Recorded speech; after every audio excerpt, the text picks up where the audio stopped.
রাধারানী আমার দোকান পেতে বসে আছে, কখন তার প্রাণ গোবিন্দ আসবে, তাই না? আর এদিকে চন্দ্রাবলী গোবিন্দ চরণ সেবা করতে করতে ঘুমিয়ে পড়েছে। যেই না চন্দ্রাবলী ঘুমিয়ে পড়েছে মা, আর এদিকে গোবিন্দ আবার কি করেছে? রাধারানীর কুঞ্জের দ্বারে এসে দাঁড়িয়েছে মা। নুপুরের ধ্বনি হয়েছে, সেই ধ্বনি শুনে রায়ধ্বনি আনন্দিত হয়ে বলছে, ললিতা শুনিলাম নুপুরের ধ্বনি, কুঞ্জে এলো আমার নীলামণি, ঝাললে তা দাঁড়ে গিয়ে দেখে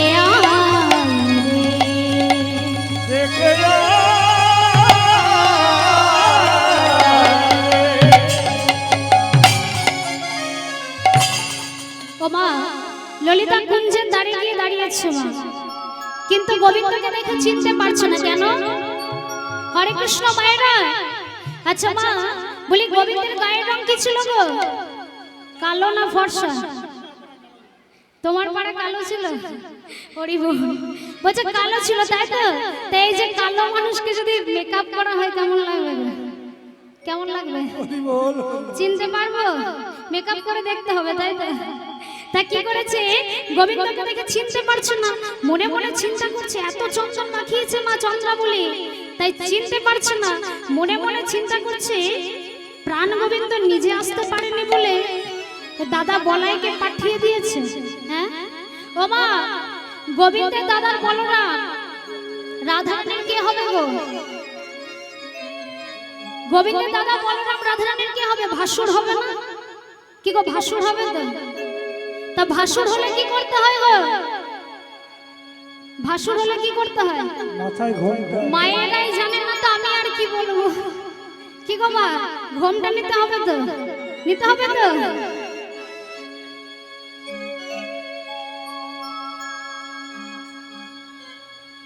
কলিযুগে কি আর ঘোমটা আছে মা? কি গো, ঘোমটা আছে? কি করে থাকবে মা?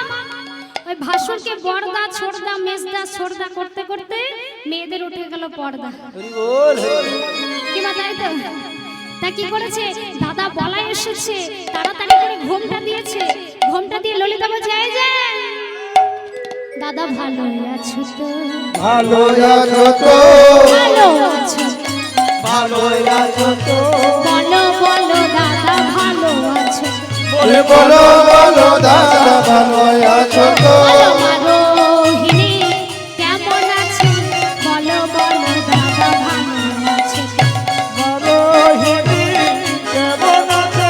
বলো বলো দাদা ভালো আছো তো? যেই না বলেছে দাদা ভালো আছো তো, গোবিন্দ মনে মনে চিন্তা করছে, সর্বনাশ, কবে থেকে দাদা হলাম গো তোমাদের? একেবারে প্রাণবধূ থেকে দাদা হয়ে গেলাম। আরে তোমরা যাকে মনে করছো আমি সে নই গো, আমি বলাই দাদার ছোট ভাই কানাই বলছি। আচ্ছা, যেই না বলেছে কানাই বলছি, আর ঘোমটা থাকবে কি গো? আর সম্মান করবে? হ্যাঁ, এবার কি করেছে? ঘোমটা খুলে দিয়ে কোমরে কাপড় বাঁধছে। আচ্ছা মায়েরা কোমরে কাপড় কখন বাঁধে গো? পুকুর ঘাটে গো। কখন? ঝগড়া করার সময়, তাই তো? ও মা, ঝগড়া করতে জানেন তো? এটাতে মায়েরা খুব ভালো পারে, 100তে 100 পাবে, তাই না মা? তা কি করেছে? কোমরে কাপড় বেঁধে বলছে, এই যে টাইম কটা ছিল, কটার সময় আসার কথা ছিল? ও মা, এখানে কমিটির দাদা ভাইরা আমাকে টাইম দিয়ে দিয়েছিল যে 12টার মধ্যে কীর্তন শুরু হয়ে যাবে। এবার আমি যদি 4টের সময় আসে দাঁড়াই, আমাকে কি পুজো করবে? কি গো, পুজো করবে? তা কি করেছে? ললিতা সখী বলছে, এই যে শ্যামনগর, তোমার না রাত 12টার সময় আসার কথা, তা তুমি সকালবেলায় কেন এসেছো? গোবিন্দ মনে মনে চিন্তা করছে, সর্বনাশ, ধরা পড়ে যাবো না তো? আর বলো না, কালকে রাত্রে না আমি বড় বিপদে পড়েছি। বিপদে পড়েছিলে? তা কি বিপদে পড়েছিলে? এই যে কি বিপদে পড়েছিলে আমাদের তো একটু বলো, আমরা শুনি। বলো, শোনো শোনো। ললিতা বলছে, আমি শুনেছি। কটা প্রশ্ন করব? যদি ঠিক ঠিক উত্তর দিতে পারো তাহলে জানবো তুমি বড় বিপদে পড়েছিলে। তা আমার প্রথম প্রশ্ন কি জানো? নীলতি পলসি মুখমণ্ডল, নীলতি পলসি মুখমণ্ডল, ঝামর কাঁধে ভেলো,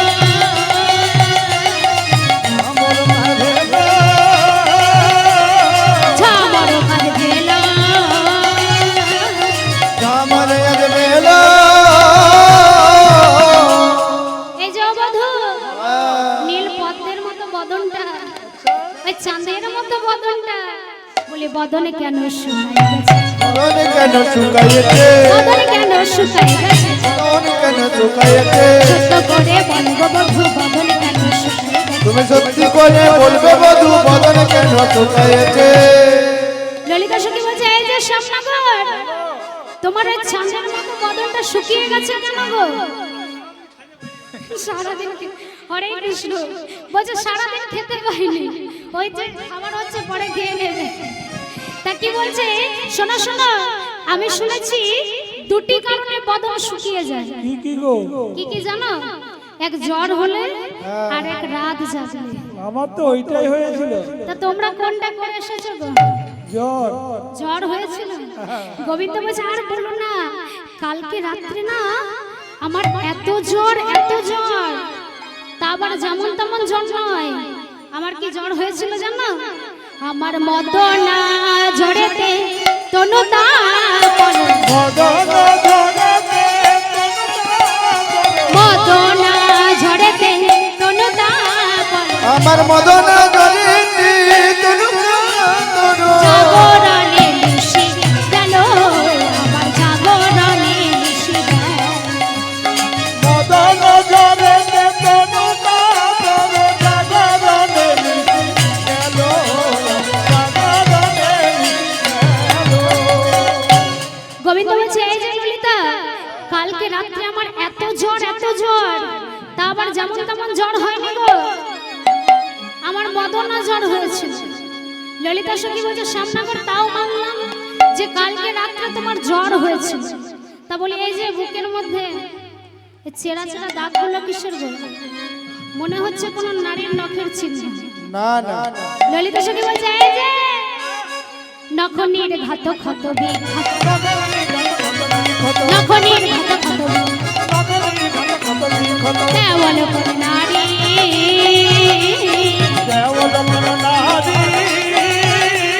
দেওয়াল করে নারী,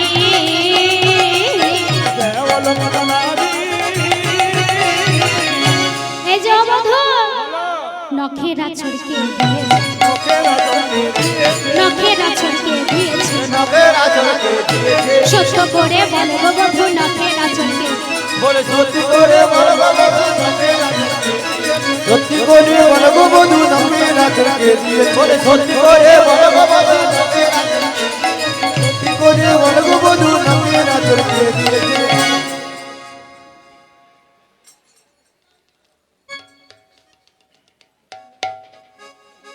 হ্যালো, কোনো মহিলা একটি চশমা ফেলে গেছে, যার ফটে তিনি দয়া করে চশমাটি নিয়ে যাবেন।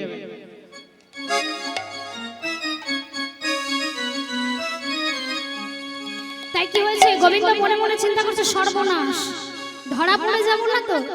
আর বলো না, এই আচরণগুলো কিসের জানো? কালকে রাত্রে না যখন তোমাদের রাধারানীর কাছে আসছিলাম, তা আস্তে আস্তে আমি ওই বৃন্দাবনে কাটা ঝোড়ের উপর পড়েছি। বলি হারি বধূ, তোমাকেও বলি আর এই বৃন্দাবনের কাটা ঝোড়কেও বলি, যে কাটা পায়ে না পড়ে আজ বুকের মাঝে পড়েছে। বাবা বধূ, তা না হয় হলো? তা বলো তো বধূ, দেখবেন মা, কোন পুরুষ মানুষ সকালবেলা যদি সিঁদুর লাগিয়ে ঘুরে বেড়ায় কপালে, ও মা, লোকে খারাপ বলবে না? কি গো, খারাপ বলবে না? কারণ জানবে না, কিন্তু খারাপ বলবে, তাই তো? চন্দ্রাবলী গোবিন্দের চরণ যখন সেবা করছিল, সেবা করতে করতে মনে মনে চিন্তা করছে, প্রাণবধূকে তো চন্দনের ফোঁটা সবাই দেয়, আজ না হয় আমি একটু সিঁদুরের ফোঁটা লাগিয়ে দিই। একেবারে ঘর ভাঙার ব্যবস্থা করে দিয়েছে। তা কি হয়েছে? ললিতা সখী বলছে, এই যে বধূ, সিন্দুর কাহে অলকায় উপরে অলকা পরে সিন্দুর কাহে অলকায় উপরে দেওয়াল চন্দন কাহা গেল চন্দন কাহা গেল চন্দন কাহা গেল চন্দন কাহা গেল এই যে বধূ সিন্দুরের দাগে দিয়েছে সিঁদুরে দাগে দিয়েছে সিন্দুরের দাগে দিয়েছে বলো সিঁদুরে দাগে দিয়েছে সত্য করে বলো গো বধূ সিন্দুরের দাগে দিয়েছে সত্যি করে বলো গো বধূ সিঁদুরে দাগে দিয়েছে সত্য করে বলো গো বধূ সিন্দুরের দাগে দিয়েছে সত্যি করে বলো গো বধূ সিঁদুরে দাগে দিয়েছে গোবিন্দ মনে মনে চিন্তা করছে সর্বনাশ এবার নিশ্চয় ধরা পড়ে যাবে আর বলো না কালকে রাত্রে না আমার মা ওই গিরি গোবর্ধন পর্বত আছে না ওই পর্বতে পূজা দিতে গিয়েছিল গো আর সেই পূজার সিঁদুর আজ আমার কপালে দিয়েছে বলে বধূ তা না হয় মানলাম যে মা পূজার সিঁদুর তোমার কপালে দিয়েছে তা বধূ যে মানুষটা হলুদ বসন করতে এত ভালোবাসে সে আজ নীল বসন করে আছে কেন বাবা গোবিন্দের প্রিয় রং হচ্ছে হলুদ তাই তো তা সে আজ নীল বসন করেছে কেন আর বলো না ললিতা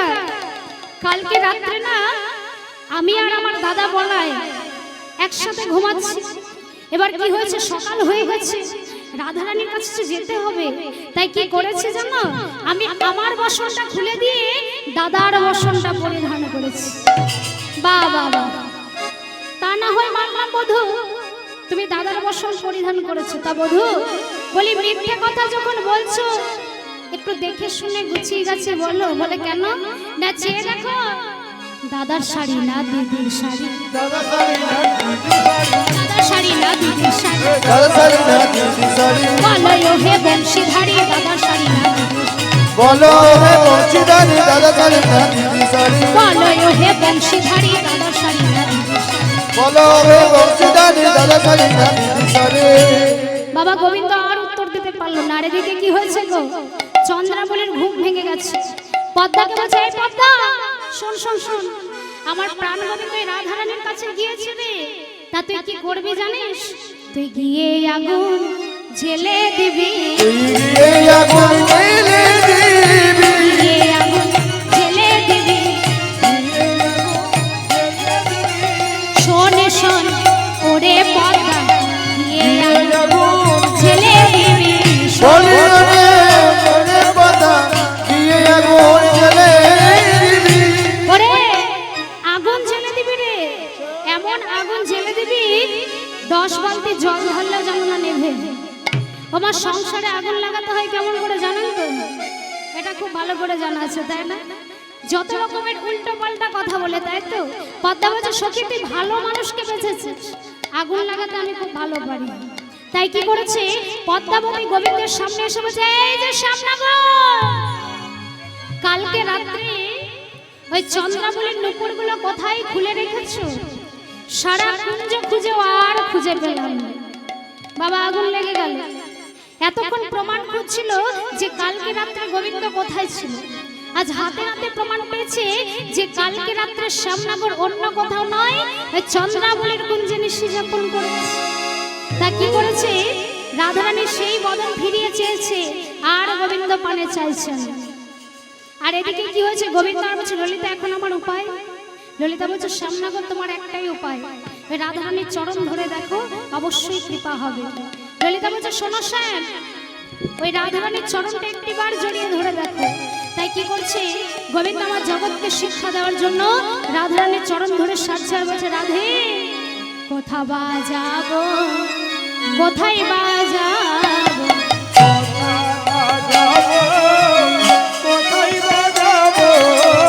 কোথা বাজাবো কোথায় বাজাবো আমি কোথায় বাজাবো কোথা বাজাবো নামে বাসে বাজাই কোথা বাজাবো কোথা বাজাবো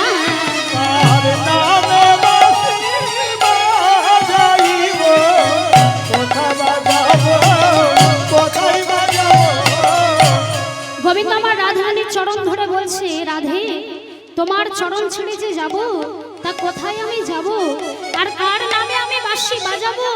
তাই বলছে রাধে, তোমার চরণ ছেড়ে গেলে কি হবে জানো? একা কৃষ্ণ কেউ নবে না, আমায় একা কৃষ্ণ কেউ নবে না, একা কৃষ্ণ কেউ নবে না, একা কৃষ্ণ কেউ নবে না। যুগল মন্ত্রে উপাসনা, একা কৃষ্ণ কেউ নবে না। কুলধ্বনি হরে হরে বল।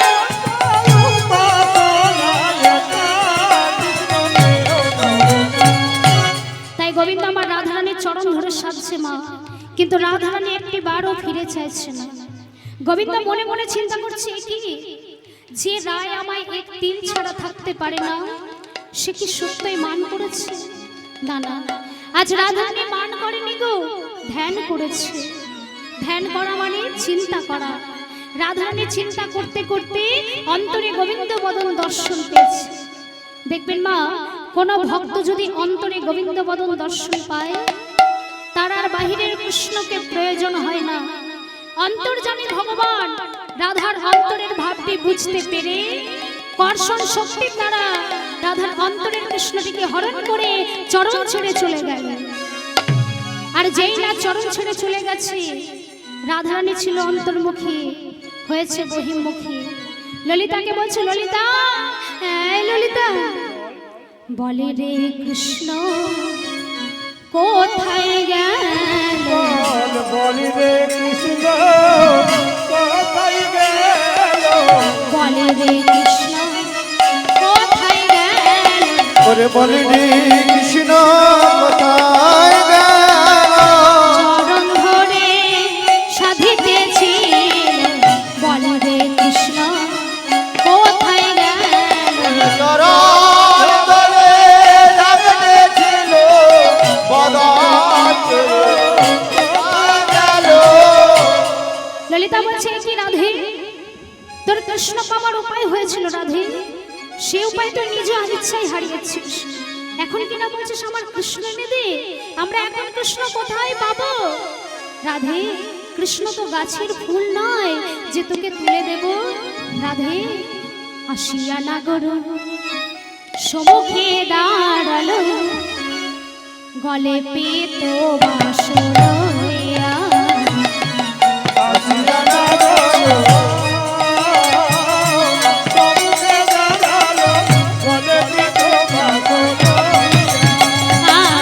আসিয়া নাগর সমুখে দাঁড়ালো, গলে পেত বাসর হইয়া। আমার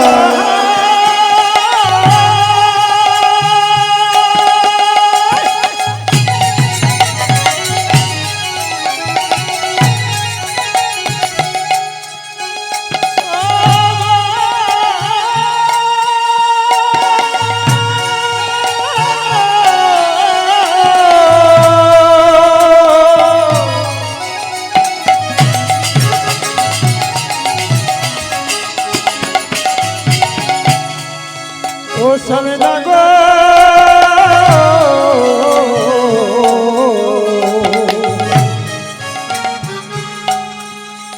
স্বামী নাগো রামা আসিয়া নাগো সম্মুখে দাঁড়ালো, বলে বাসো লইয়া। সোচাঁদ বদনে ফিরে না চাহলে, চন্দ বদনে ফিরে না চাবলে, সোচাঁদ বদনে ফিরে না চাহলে, চন্দ বদনে ফিরি না চাবলে। তোমার কঠিন মেয়া, তোমার কঠিন মেয়া।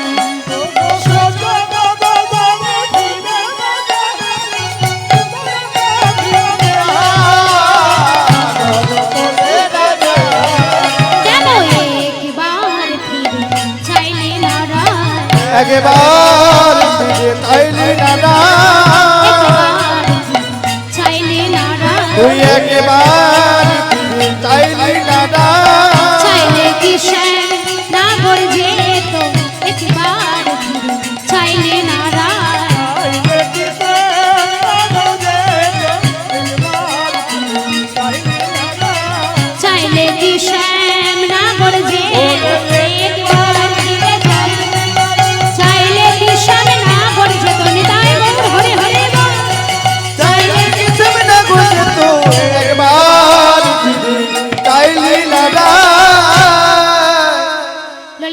রাধে এখন আমাদের বললে কি হবে? তখন তো আমাদের একটা কথাও শুনলি না রাধে। রাধে অভিমানী হয়ে মরে না কহিলি তেজলি আপন সুখে। রাধে তুই অভিমান করে বসে থাকলি, আপন সুখে শ্যাম হারালি, তখন আমাদের কথা শুনলি না, আর এখন কিনা বলছিস আমার কৃষ্ণ এনে দে। রাধে আমরা তোরে ভাবতাম তুই কমলিনী, কিন্তু সখী তুই দেখছিস পাশানি। সখীগণ রাধারানীকে বলছে, বিশাখা বলছে রাধে এখন কৃষ্ণ কৃষ্ণ বলে কাঁদলে কি হবে? ওই কৃষ্ণের সাথে ভালোবাসা করতে গেলে একটু চতুর হতে হয়। অধিক কাতরা দেখিয়া রাধিকা বিশাখা কহেছে পরকীয়া রসে লালসা বাড়ালে অধিক চাতুরে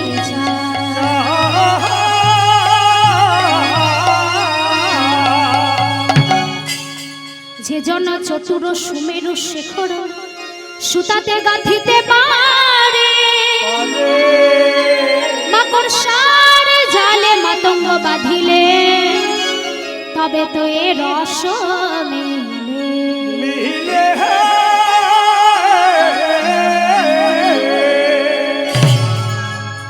কবি চণ্ডীদাস পদকর্তা বলছে মা, যে চতুর হয় সে মাকড়সার জালে হাতি বাঁধতে পারে এবং একটি পর্বতকে সুতায় গাঁথতে পারে।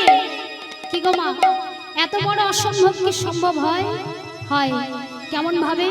মুকঙ্করতি বাছনং পঙ্গুলং ভয়াতে গিরি জাতি কৃপাহং তমহং বন্দে পরমানন্দ মাধব।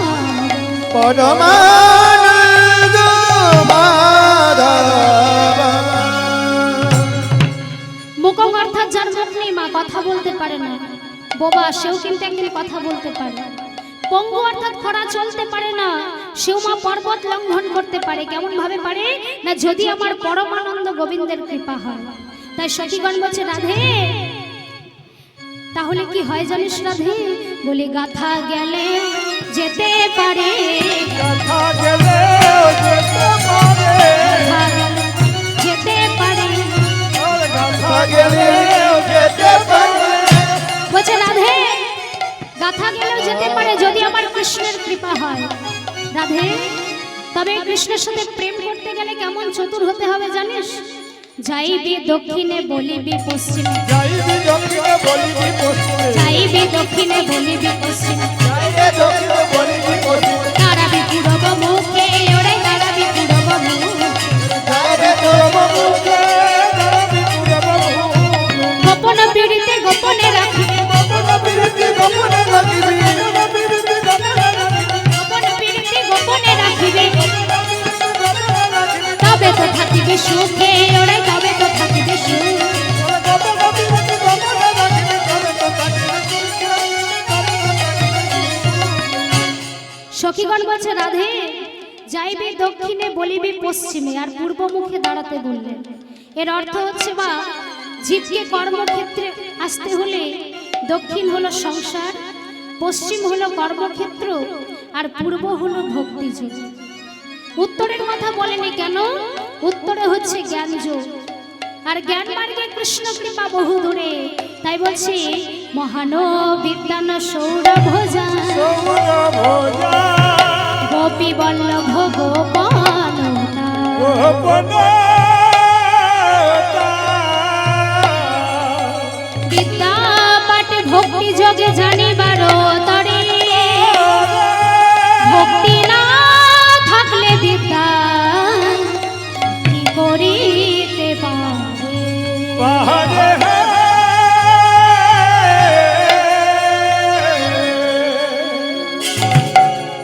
সত্যই মা, অন্তরে যদি ভক্তি না থাকে তাহলে বিদ্যায় কি হবে? কি মা, তাই তো? তাই বলছে কৃষ্ণ ভক্তস্য বরং পঞ্চদিনানি নদু কল্প সহস্রাণি ভক্তিহীনস্য কেশব। কেশব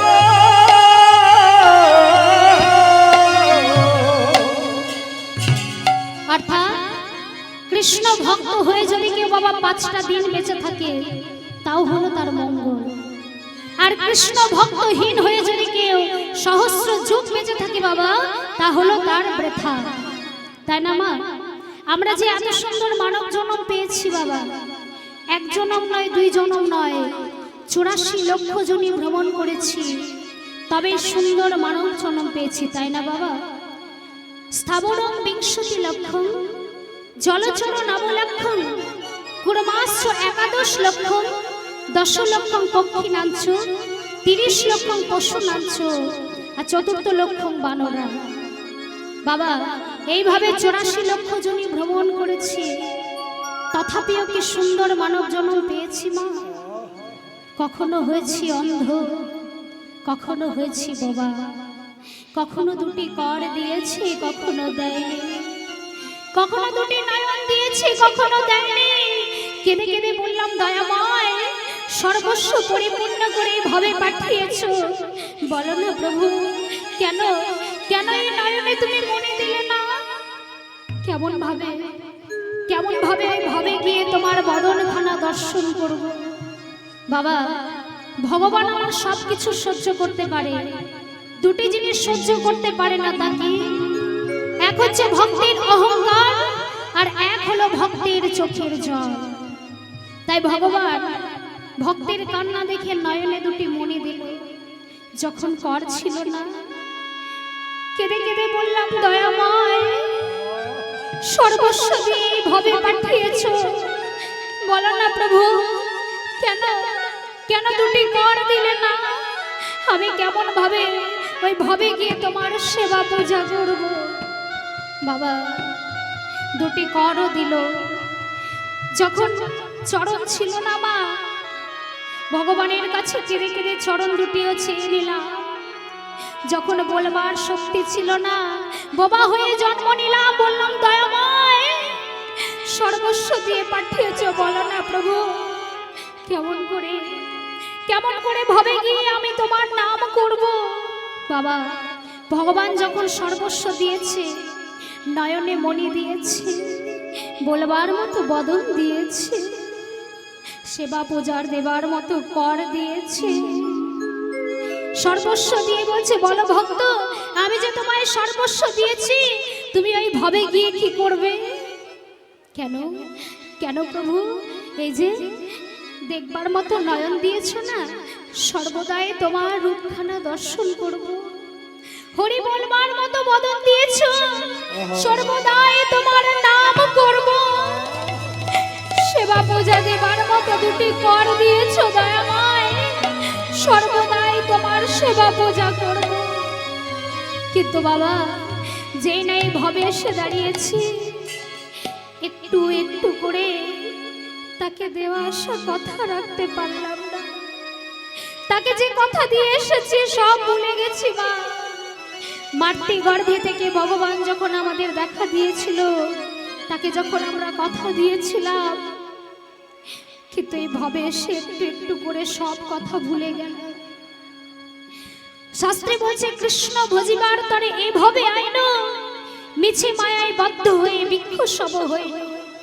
পাগল পরিপূর্ণ দেহ পেয়েছি ভগবানের নাম করবার জন্য, বাবা সুন্দর দেহ পেয়েছি ভগবানকে ভালোবাসবার জন্য, কিন্তু এই ভগবানের দাস না হয়ে মায়ার দাস হয়ে বসে আছি। সকাল থেকে রাত পর্যন্ত আমার আমার করে কাটিয়ে যাচ্ছি, কিন্তু বলুন তো মা যা কিছু আমার ভাবছেন সবই কি সত্যই আপনার? এই যে যা কিছু আমার দেখছেন সবই কি আমার?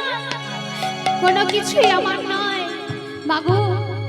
এই যে বলি না আমার ছেলে আমার মেয়ে আমার ঘর আমার বাড়ি, মাগো ছেলে যদি আমারই হবে তাহলে কেন যে ছেলেকে মা 10 মাস 10 দিন গর্ভ ধারণ করে গর্ভ যন্ত্রণা সহ্য করে এই পৃথিবীর আলো দেখিয়েছে, যে ছেলেকে মানুষের মতো মানুষ করবার জন্য বাবারা সকাল থেকে কতই না পরিশ্রম করছে, মাথার ঘাম পায়ে ফেলছে, কেন? যাতে আমার ছেলেটা মানুষের মতো মানুষ হয়। কিন্তু মাগো সর্বস্ব শেষে সেই ছেলেটাই একদিন বলবে, বাবা তুমি আমার জন্য কি করেছো। সেই ছেলেটাই যখন মানুষের মতো মানুষ হয়ে একটা বড় বাড়ি করবে বাবা, সেই বাড়িতে সেই ছেলেটাই সেই বাবা মাকে আর জায়গা দিতে পারবে না, পাঠিয়ে দেবে কোথায়, নয় বৃদ্ধাশ্রমে। তাহলে বলুন মা, যদি সত্যই আপনার ছেলে আমার হবে, যদি সত্যই আমার মেয়ে আমার হবে, তাহলে কেন কেন আমাকে ওই বৃদ্ধাশ্রমে পাঠিয়ে দেবে? পারবে বাবু? শিশুকালে ভজে কৃষ্ণ, কৃষ্ণ পাবার আসে, যৌবনে ভজিলে কৃষ্ণ আসে কিনা আসে। আর বৃদ্ধকালে ভজে কৃষ্ণ বাবা জমির তরাসে নিতাই গৌর হরি। আমার করে শিশুকাল কাটিয়ে দিলাম, যৌবন কাল কাটিয়ে দিলাম, বৃদ্ধ বয়সে যখন বলবার মতো বদন থাকলো না, হরিকে দর্শন করবার মতো নয়ন থাকলো না, সেবা পূজা দেবার মতো যখন কর থাকলো না, তখন কেঁদে কেঁদে বলছি, দয়া ভগবান এই সংসার আমাকে পরিত্যাগ করেছে কেন? না মা, যতদিন আপনি সংসারে দিতে পারবেন ততদিনই সংসার আপনাকে ভালোবাসবে। যখনই দেওয়া শেষ হয়ে যাবে তখন কেউ আপনাকে ভালোবাসবে না। তখন কেঁদে কেঁদে বলছি, দয়াময় এই জগতে তুমি ছাড়া আমার কেউ নেই প্রভু, তুমি আমার সর্বস্ব। কিন্তু মাগো মহাজন কি বলছে গো, সময় গেলে সাধন হবে না। মন রে আমার, সময় গেলে সাধন হবে না। মন রে আমার, সময় গেলে সাধন হবে না। মন রে আমার, সময় গেলে সাধন হবে না। দিন থাকিতে দিনের সাধন, দিনের সাধন, দিন থাকিতে দিনের সাধন, রাতিতে দিনের সাধন, কেন করলে না সময় গেলে সাধন হবে না। নিতাই গৌর হরি হরি। রাতিতে সাধন হবে না। ওরে মন রে আমার, সময় গেলে সাধন হবে না। অসময়ে কৃষি করে মিছামিছি খেতে মরে।